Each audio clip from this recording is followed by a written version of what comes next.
ایسا لے رہا ہوتا ہے جو ہم جیسوں کی سمجھ سے باہر ہوتا ہے۔ سلیمان علیہ السلام ایک ایسے نبی گزرے ہیں جنہیں دنیا میں ظاہری طور پر جو دولت، جو ثروت، جو شان و شوکت اور جو حکومت اللہ نے عطا کی،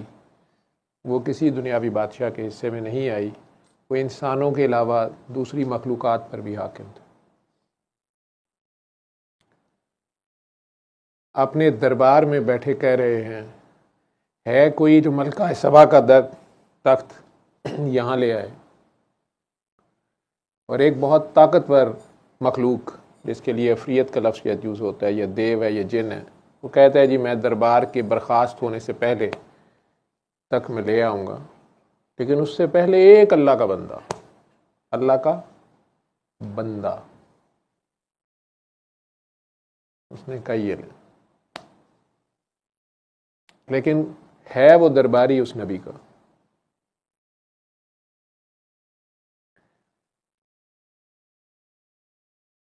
موسیٰ علیہ السلام صاحب کتاب نبی، اللہ تعالیٰ نے جن انبیاء کو فضیلت عطا کی ان میں سے ایک، لیکن اپنے ہی دور میں خضر علیہ السلام کے عمل کو سمجھنے سے قاصر، اس علم کو توریت کے نظریے سے دیکھیں، شریعت کی نظر سے دیکھیں تو وہ تینوں عمل غیر شرعی یا قابل گرفت ہیں۔ لیکن اللہ کہہ رہا ہے موسیٰ یہ میرا بندہ ہے اور اس کو میں نے علم آپ سے بھی زیادہ علم والا ہے،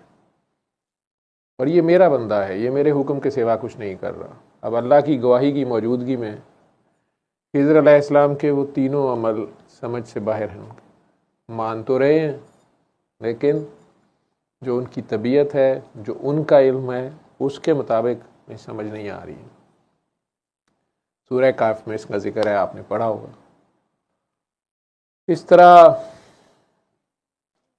ہزاروں ایسے لوگ ہوتے ہیں، یا اللہ بہتر جانتا ہے، ان سب کو ڈال کے بھی یہ زمین پہ اللہ کا بڑا قلیل سا گروہ ہوتا ہے۔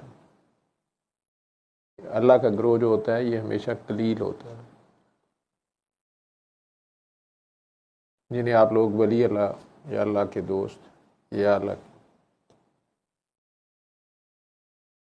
ولی کا لفظ،